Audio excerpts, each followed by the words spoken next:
The call came in at 6:47 in the morning, and I remember the exact time because I had just finished putting on my left earring. The small pearl ones my grandmother left me, when my phone buzzed on the bathroom counter. I almost didn't answer. I was getting married in 4 hours. I had a dress hanging on the back of my closet door, a bouquet of white ranunculus being delivered at 9, and a reservation at Canoe that evening for 12 people. My maid of honor, Simone, was supposed to arrive at 8, with coffee and a curling iron. Everything was scheduled, everything was ready, and I had promised myself that for one single day I would not be a lawyer. I would just be a bride. Then I saw the name on the screen. It was Barry Okafor, my client. Barry was 61 years old, a retired transit worker from Scarborough who had spent the last 3 years fighting a wrongful dismissal case that had slowly dismantled everything he had. His pension, his saving account, his sense of himself. I had taken his case on a reduced fee arrangement because I believed him, because the evidence was there, and because something about the way he sat across from me in the intake room. Quiet, certain, not asking for anything except to be heard, made me feel like walking away would be something I could not come back from. I picked up. "Miss Calloway," he said, and I could hear it immediately, that specific flatness bus get when they've been awake all night absorbing bad news. They filed a motion to exclude. The judge moved the hearing to 9 o'clock this morning. Emergency session. I stood there in my bathroom in my robe with one pearl earring in, staring at my own reflection. 9 o'clock. "Barry," I said, "I need you to tell me everything." He did. While I listened, I was already moving, pulling the earring out, reaching for my suit jacket, my brain doing the thing it always does in a crisis, sorting and prioritizing before the rest of me has caught up emotionally. The opposing counsel had found a procedural gap in how one of our key documents had been filed, and if the judge agreed to exclude it, we would lose the cornerstone of our case. 3 years of work. Barry's life, essentially, handed back to the company that had taken it. I called Simone first. "You're not serious," she said. "I'm serious. Tell Nathan I'll be there as soon as I can.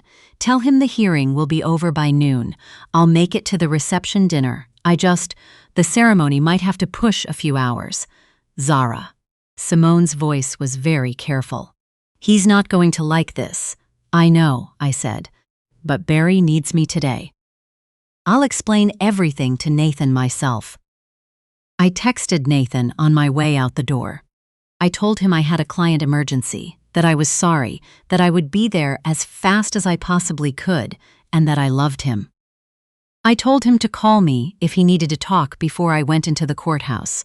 I hit send, grabbed my bag, and walked out into a February morning in Toronto that was so cold the air felt like it had edges.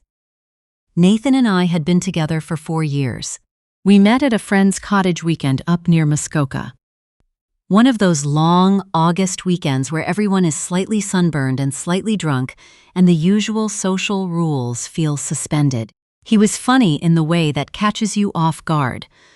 The kind of funny that's actually just being very honest about things in an unexpected way. He was a financial advisor with a firm downtown, good at his job in the easy way some people are, where it comes naturally and they don't need to broadcast it. He had a nice apartment in Liberty Village, a group of close friends he'd kept since university, and he seemed solid. That was the word I kept coming back to. He seemed solid. We talked about the wedding for almost 2 years before we actually planned it. Neither of us wanted anything large. Nathan's suggestion was a city hall ceremony, just us, Simone, and his best friend Theo, followed by dinner with family. I had pushed for something slightly bigger, just the immediate people, maybe 440 at most, and we'd settled on a private event room at a hotel in the Distillery District. Ceremony and dinner together, nothing elaborate. But I'm getting ahead of myself. I don't think I registered, at the time, how little Nathan asked about Barry's case. It wasn't that he was dismissive about my work. He wasn't, at least not in any way I could point to directly. He was proud of me, he said so. He came to my firm's holiday party. He smiled and shook hands and told people his fiancé was one of the best litigators he knew. But when I came home late, when I was exhausted and needed to decompress over a glass of wine, he would listen for a few minutes and then gently steer the conversation somewhere else. I told myself that was reasonable. Not everyone wants to hear about depositions at 10 at night. Looking back, I think what I missed was how often reasonable was a word I was using to explain away things that felt off. The hearing was brutal in the way that good hearings are: fast, technical, high stakes, everything depending on precision. I spent 3 hours in that courtroom dissecting a filing procedure, cross-referencing case law, arguing with an opposing counsel who was very good and who knew it. The judge asked hard questions. I answered them. At 11:42, she ruled in our favor. The document stayed in. Barry's case remained intact. I shook Barry's hand in the corridor outside the courtroom, and he held on for a moment longer than a handshake usually lasts, and he said, "Thank you, Ms. Calloway." In the same quiet, certain way he said everything, and that was enough. I checked my phone. 14 missed calls, 11 from Simone, 3 from numbers I didn't recognize, and a single text from Nathan, sent at 10:04 that morning, that said, "Don't rush." It was such an odd thing to say that I stood in the courthouse hallway reading it 3 times. Don't rush. Not "I love you, take your time." Not "the guests understand, we'll wait." Just, "Don't rush." I called Simone. She picked up on the first ring and didn't say hello. "Zara, where are you?" "Just finished. I'm coming right now. I'll need maybe 40 minutes with traffic." "Zara." Her voice had something in it I couldn't immediately name. "You need to come. Right now. It doesn't matter how long it takes. Just come." "What's happening? Is everything okay?" "Did something? Just come," she said, and hung up. I have been in enough difficult rooms to know when someone is trying to protect you from they don't know how to give. I got into a cab and I sat very still for the entire drive to the distillery district, and I made myself stop imagining things because every scenario I was picturing was wrong anyway. I was sure of that. I was sure the real thing would be something manageable, something we would laugh about, eventually, one of those wedding day disasters that becomes a story. The hotel event space was on the 2nd floor. I came up the stairs still in my suit, my dress still on a hanger in my closet at home, and I could hear voices from the corridor. A low murmur, the sound of chairs, the particular acoustic of a room full of people trying to be quiet. Simone was waiting outside the door. I will never forget her face. She looked like someone had asked her to do something she would have to live with for a long time. "Tell me," I said.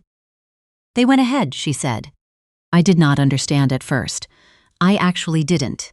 My brain refused the shape of what she was saying and tried to make it into something else. They went ahead with the setup. They went ahead with dinner. They, Nathan and Melissa, Simone said. They did the ceremony. An hour ago. The name took a moment to land. Melissa. Melissa Huang, my best friend since 2nd year at U of T. We had met in a constitutional law seminar and spent the next 15 years being the kind of friends who know each other's family members by name, who call each other from parking lots when something goes wrong, who are in each other's photos from every major event because we were always there. She had introduced me to Nathan. She was supposed to be in my wedding party. She was already here, Simone said carefully. She had a dress, a white dress. She'd brought it. "Zara, I think they planned this." The door to the event room was slightly open. I could see inside, candles still on the tables, flowers I had chosen. My family sitting in stunned, awful silence along one side of the room. Nathan's family on the other side, most of them avoiding eye contact with anyone. And at the front of the room, Nathan standing beside Melissa in a cream-colored dress, both of them receiving quiet, uncomfortable congratulations from a small cluster of his university friends. My mother saw me first. She stood up so fast, her chair scraped back against the floor, and the sound made several people turn, and that was when Nathan saw me. I want to be honest about what that moment was like. It was not the devastation I would have expected. It was something stranger than that, a kind of cold clarity, like when you've been staring at an optical illusion for a long time, and suddenly it flips, and you can't unsee the new image. Everything I was looking at was the same, but I was seeing it differently now. "Zara," he started. "Don't." "Huh?" I said. My mother was beside me, my father 2 steps behind her. Simone's hand was on my arm. I looked at Melissa, who was looking at the floor, which told me everything I needed to know about whether she had anything to say. I walked back out. I sat with my parents in a hotel lobby armchair for a while. My mother was shaking with a very controlled fury, the kind she gets when she is deciding which version of herself to be about something. My father kept his hand on my shoulder and didn't say much, which is his way of saying everything. Simone had gone back in to retrieve my grandmother's pearls, which I had left in the bridal suite upstairs, and some other items I'd brought. She came back with something else. "I took this," she said quietly, and set a folder on the table between us. Inside was a document. Simone had found it in the bridal suite, left there, probably by mistake, in the pocket of a jacket Nathan had draped over a chair at some point during the morning. It was a bank document, a joint account application in Nathan's name and Melissa's name, with a transfer instruction attached. The transfer instruction referenced an account number I recognized immediately because it was mine. A trust account my grandmother had left me, which Nathan had helped me consolidate the previous year. He had been on the account as an authorized contact, a formality I'd agreed to without much thought because we were engaged and I trusted him. The transfer was for $140,000. It had been initiated 3 weeks earlier. I sat in that hotel lobby with my parents on either side of me and Simone, across from me, and I understood, fully and without any remaining ambiguity, what the last 4 years had actually been. Nathan was not a man who had panicked and made a terrible decision on a difficult morning. Nathan was a man who had seen in me an opportunity. He had needed access to a specific kind of account. He had been patient about it, and Melissa, my best friend who had introduced us, had known. I called my bank from the lobby. The transfer had not yet cleared. It was in a processing window. I was able to flag it. I was then on the phone with a financial fraud specialist for 45 minutes, still in my suit, still in the lobby of the hotel where my wedding was supposed to happen. The account was frozen by 2 in the afternoon. The weeks that followed were not easy. I won't say they were. There were legal processes to begin and statements to give, and conversations with my firm's senior partners, who were, to their credit, supportive in a practical way, helping me connect with the right people, making sure I wasn't navigating it alone professionally. There were nights that were very long. There were phone calls I didn't want to have, and some I did. There was a period of about 3 weeks where I went to my parents' house in Oakville most weekends because being in my apartment alone was something I could manage during the day, but not at night. What I found, though, underneath all of that, was something I hadn't expected. Relief. Not right away. But gradually, and then all at once, the way things sometimes shift. I would be running along the waterfront on a Saturday morning and realize I had spent the last 2 hours thinking about a motion I was drafting and not about Nathan at all. I would be at dinner with Simone and feel, genuinely and without effort, okay. More than okay. Like someone had removed a weight I had become so used to carrying that I'd stopped noticing it. I had not been happy.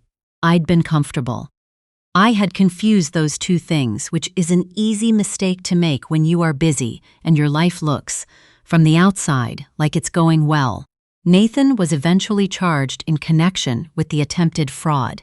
The investigation took several months, and because there was a parallel civil matter involving his firm, it turned out the account access he'd had through me was not the only irregularity in his professional history. It became something much larger than just what he had tried to do to me. The regulatory body overseeing financial advisors was involved. His license was suspended pending review. Melissa and Nathan separated within 4 months of their courthouse ceremony. I heard this from my aunt, who had heard it from someone else, and I received the information the way you receive news about a natural disaster in a country you've never visited, aware of it, not untouched by it, but not inside it either. I am not going to tell you I am grateful it happened. I'm not there. Maybe someday. What I will tell you is that on a Thursday morning in October, Barry Okafor won his case. Full reinstatement, back pay, a settlement figure I cannot disclose, but that was enough to matter. He called me after the judge read the decision, and he said, "I don't know how to thank you," in that same quiet, certain voice, and I said, "You don't have to," and I meant it. Barry had a life waiting for him, so did I. I run along the lakefront most mornings now, usually before 7, when the light on the water is doing something worth seeing. I think about the cases on my desk. I think about my grandmother's pearls, which I have started wearing again. I think sometimes about what it means to have arrived exactly where you are supposed to be by taking a road that looked, for a while, like it was going nowhere good. I'm 36 years old. I live in a small apartment in the annex with a south-facing window and too many bookshelves. I have a best friend named Simone who showed up to the worst day of my life and fought her way through it alongside me. I have a job that asks a great deal of me and gives back in ways I'm still learning to name. I have, it turns out, exactly enough.